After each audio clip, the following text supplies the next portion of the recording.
Hey guys, it's Kay and I'm back with another video. This video is just going to be a formal sit down video explaining to you my journey on my mommy makeover. So in this video, I'm going to just let you guys know all the things that I've went through so far, how I began the process, you know, all the steps that I've taken and where I am right now, how I feel about it and all of that. So if you are new here, please don't forget to like, comment, and subscribe to my channel. Come back and watch more of my videos. I have plenty of vlogs, plenty of, you know, sit down, get ready with me, and just all kind of little videos.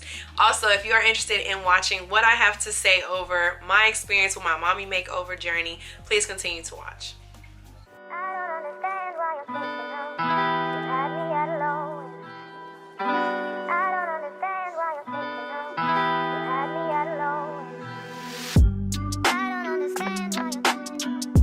I'm going to be referring to my phone because I have all of my information in my phone. So just in case I'm looking down, I just want you to know that. Also, a disclaimer, I am in no way trying to force anybody to get plastic surgery. I'm not trying to push it on anyone or say that's what you need. That's what I wanted, okay? Then everyone who gets plastic surgery, that doesn't mean that they're insecure. That doesn't mean that they, you know what I'm saying, are having any type of, you know, mental issues. If that's what you want, girl, go get what you want, okay? I've been wanting it for a while because I have 4 children. My stomach is flabby as heck. My titties are sagging like crazy. And I want a better body. No amount of exercise or, you know, working out or eating healthy is going to lift these boobies or this stomach. So that's what I'm gonna go get, is my mommy makeover surgery. So I just wanted to kind of put that out there. So hopefully, you know, the comment section is pretty polite. If you don't want to watch this type of video, then just click off of it. It's that simple. I am going to be having my mommy makeover surgery on January the 12th, 2022. Today is December the 22nd. I'm not nervous. I am excited, but then I'm not like overly excited. Like, my emotions are pretty balanced across the board, honestly. I had done plenty of research over getting this mommy makeover surgery. So number one, I would definitely say research, okay? Do not just jump right into it. Do not go off of what I say or off of what someone else may say, do, or, you know, who they have went to. Don't go off of that. Go off of what you feel is best, so that at the end of the day, you can't blame nobody but yourself. So I did my research for the past couple of years. I've been doing research and I wanted something affordable, but I didn't want anything that was going to give me a high risk or a higher risk of issues or any type of problems. Initially, I was thinking about going to the DR, but I didn't, because I didn't want to have to, I don't know, I just didn't want to have to go through all of that. I need to be in America. In the United States, okay? So I contacted Mia Aesthetics multiple times in the past. I had sent in my pictures. I had talked about, you know, multiple different doctors, and this last time I was serious. Like, before I was serious, but I had to get my husband more so on board, because I'm just saying. So I contacted Mia Aesthetics once again because I remembered their quotes, I remembered their doctors, I remembered the process that I had gone through before, even when I was just inquiring about certain things, and everything was very nice and professional, and, you know, they were all so kind. So I was like, okay, cool, that's what I'm gonna do. The surgeon that I initially wanted to go with, his wait would have been like, I think like a year, year and a half, 2 years out, and I was not willing to wait that long. So I did have my next runner-up surgeons that I wanted to go with, and so I did end up choosing my surgeon, and I am okay with that. I do not think I'm going to let you know who my surgeon is. I'm not, just because I want you to do your own research. That's your research to do, you know what I let my surgical coordinator know who I wanted to go with. She ended up sending me paperwork for me to pay my deposit, and at that moment, I think it was after Black Friday, but she said that I could still get the Black Friday deal, which was like another 10% off. In addition to paying cash or debit, you will get another 10% off. So that was really good. She ended up sending me a email. It's like the order of operations, I guess you would say, on how to move forward. So I had to select my surgeon, and then I had to pay a 10% deposit of the surgery. Once I paid that 10%, I would actually have a date set. My surgical coordinator did send me out papers. She ended up sending me a invoice. But on my invoice, again, if I can, I will post it here. But on my invoice, it was pretty much saying like what all I'm getting. With all of that, it's gonna total out to $8,513, and then an additional 10%, which is the booking fees. So altogether I would be paying $9,364 and some change. So not too bad, you know. I don't think it's too bad. I did get a little discount for the Black Friday special. I don't know if you guys can see that. I don't know if I'm posting it, but I did get a discount for that.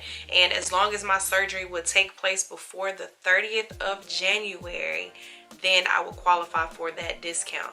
So that's another reason why my first doctor that I chose, I wasn't able to go with, because like I say, he would have been like 2 years out. And so the other doctor, one of the other doctors that I thought of, I was like, you know what, that's cool, I can do that. That's fine, because he does a really good job with breasts. So once I paid that booking fee, she ended up sending me my credit card authorization form, pretty much just stating, you know, this is what I'm getting, and this is the doctor I'm getting it with, and with my card information on it, on this date. Am I okay with that? And I had to sign for that. After I finished my form, I did get an email pretty much confirming that my credit card authorization form was completed. And then she ended up sending me a surgical contract and a medical history form. Definitely, when you get your contract, read thoroughly on what it is saying. Do you understand? Do not skip no areas. If you don't like to read, you better get somebody to read it to you, because you need to know what is in this contract. Once she sent that surgical contract and medical history form,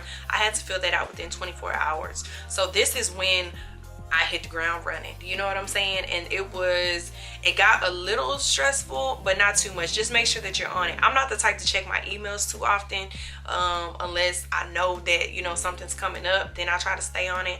But like, this here is serious. Like, you have to stay on it, because if not, you will lose your money. And I was not going for that.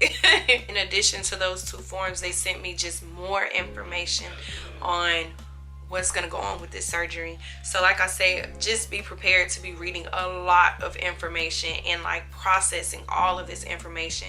So make sure you have like a book, a notepad, make a little section in your phone and your notes, so that you can stay on top of what all is going on. I also received some phone calls, and they were pretty much just saying, hey, we're going to send you over a form so you can get your blood work done. You need to get your blood work done before the 29th of December. I'm like, yo, I got a month. After that, they were saying you need to think about what recovery house you want to book. So they sent me over an email with different recovery houses that I could research and then pick from. I ended up picking my top 3 recovery houses, and I did get the top one that I wanted, so I booked that. So they sent me the email pretty much confirming that I did get my recovery house. They also sent me over the information for their recovery house, so how much that's gonna be, how much a night, when I should be in Miami, what time they're gonna be picking me up, what time they're not, you know, like they sent me all this information, y'all. I'm telling y'all, it was so much, but pretty much just saying like, you know, these are the hours that they're gonna pick you up from the airport. If it's not within these hours, if you don't land in those hours, you're not getting picked up. Find your way to the recovery house. I mean, I'm just saying, like, that's what it was. And then these are the hours that we will drop you off back at the airport. And if you're not gonna be, if your flight is not within these hours, find your way to the airport. Like, it was all of that, and I was just like, dang, like a little stressful, you know what I'm saying? Like, oh. And then like I had to keep going back and forth with, okay, well, this is what the recovery house is saying. When should I book my flight? You know, when is my pre-op? When is this? It was so many questions going on in my head. But at the end of it all, I got it settled. I ended up booking my flight, and it was perfect. It was right between the time that they can pick me up, and then my flight back to Texas is going to be in between the time that they can take me to the airport. My only thing is I'm going to be a week post-op, and I'm going to have to, like, I don't know if I'm going to be able to do that. Like, are they going to help me pack my bags, or like, you know, through the airport? Because my friend told me Miami airport is huge, and if I'm gonna have a tummy tuck, like, what the heck, you know what I'm saying? We'll see how that goes. As for the lab work, so I went into my doctor. I ended up getting my lab work done. It was a lot easier than I thought. I thought I was gonna have to get all these mammograms and EKGs and all of this stuff, and I didn't. If you are over the age of 40 or 50, that's when you have to get like certain things. But me personally, it was just like a blood test that I had to get done. I was able to get it all done in that that one visit, and I was good to go. They faxed it over. I felt at peace about everything because, like I say, it is a deadline that you got to get this stuff in. So, you know, but I was okay because everything was done and it was really easy. But then I ended up getting a call, and they said that my pregnancy test, they did the wrong one. And I was like, what? And at first I thought they was gonna say I was pregnant. Then it was gonna be a problem. Do you hear me? But they were like, they did the wrong one. Instead of the positive negative, they needed the hormone count. So I had to call them. Fingers crossed, I literally went in that same day, and fingers crossed they'll be able to fax back over that proper test result for the pregnancy test. So, and I think that was like yesterday. I think that was like yesterday. So they need that before the 29th. Like, anyway. And last but not least, this might not pertain to everybody, but for the smokers out there, no matter if you're smoking greenery, if you're smoking cigarettes or vaping or whatever, you have to stop. You have to stop.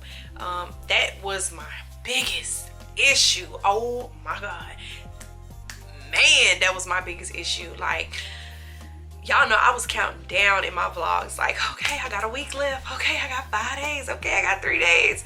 So I had to end up stopping smoking, and I was crazy. I was tripping. Your girl was like, ooh, I was like so on edge. I called them and I was like, hey, can I smoke CBD? Like, I know I can't smoke THC. I know I can't smoke no kind of nicotine or tobacco, but is CBD okay to smoke? And the guy was like, yeah, that's fine, as long as you stop 2 days before your surgery, and it has to be only CBD. And I was like, okay, cool, you know? So I was smoking that for a little bit. I had some bad experiences. Go check out my vlog. I had some bad experiences with a couple of them. So I started smoking the CBD. I probably smoked it for probably about 3-4 days, and then I had a call from them that was pretty much telling me about my blood test not working right, or my pregnancy test not being the proper one. And then I was like, okay, can I ask you a question? And I was like, so the last guy I talked to, he said that it was okay for me to smoke CBD 2 days until 2 days prior to surgery. Just confirm it. Is that okay? You know, I just want to make sure. And she was like, well, hold on, give me a second. She clicked off, she come back, she said, so you're smoking the CBD? And I'm like, yeah. And she was like, well, that should be okay, just make sure it's only CBD. And so when she said that, I was just like, I'm done. I ain't smoking nothing, because this is just a little too sketchy for me. Just a little heads up, girls, if y'all are smoking, or guys, whoever's getting surgery, if y'all are smoking, like, just stop. Like, practice stopping ahead of time so that you're not, you know, like, tripping or whatever, because it's just not worth it. It's not worth it. And I am not trying to forfeit none of my cash, okay? None of it. So that is pretty much where I am now. Like I say, hopefully this made sense to you guys. I'm so sorry if it was like all over the place, but I was just trying to squeeze in as much information as possible, just letting you know how my journey has been so far. Yeah. And letting you know, if you decide to go with Me Aesthetics, that's pretty much how your journey will go. Overall, how do I feel about it? I think it's cool. You know, I think it was a bit rushed, but I don't think that's their fault per se, because I literally booked this like a month and a half before surgery. Like I literally booked this surgery a month and a half before that date. So like I literally have to like keep pushing, trying to hurry up, and I get, oh my god, I can't talk today. But I'm trying to hurry up and get everything in and make sure everything is right and I'm not missing anything, because it's money on the line here, it's my time on the line here, and I'm just trying to make sure everything is good.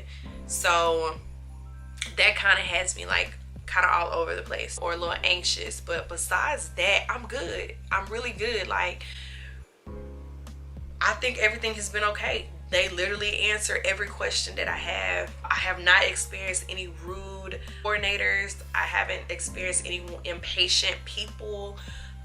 Even when I got a little antsy, like, hey, I'm not trying to lose my money, like y'all need to give me a right answer, she still was, you know, pretty calm with me. Like she didn't trip out at all. I think everything is cool. I'm cool with everything. How many times can I say cool? But yeah, everything's okay. But yeah, so like I say, thank you guys so much for watching this video. Don't forget to comment, like, and subscribe, and just stay tuned on the rest of the information I'm gonna give you over my mommy makeover journey. Your journey and my journey is and can be very different. Even if we do both go with the same surgery center, that doesn't mean we're gonna have the same journey. So it is what it is. So there's videos out there, supply lists and vlogs of like how their surgery went, but like getting prepared for this surgery and like what you're gonna have to go through before surgery day and pre-op day, that's pretty much the information that I wanted to give you and let you know. Don't take it lightly. Be very serious, be very on it, be very professional. If you are getting this surgery, you better stay on it, because you will lose your money if you don't. So that's just that. But anywho, I think that is all the information that I have for you guys, and I appreciate you watching this video and being very patient with me, and I will see you guys in the next one. Y'all have a great blessed day. Bye.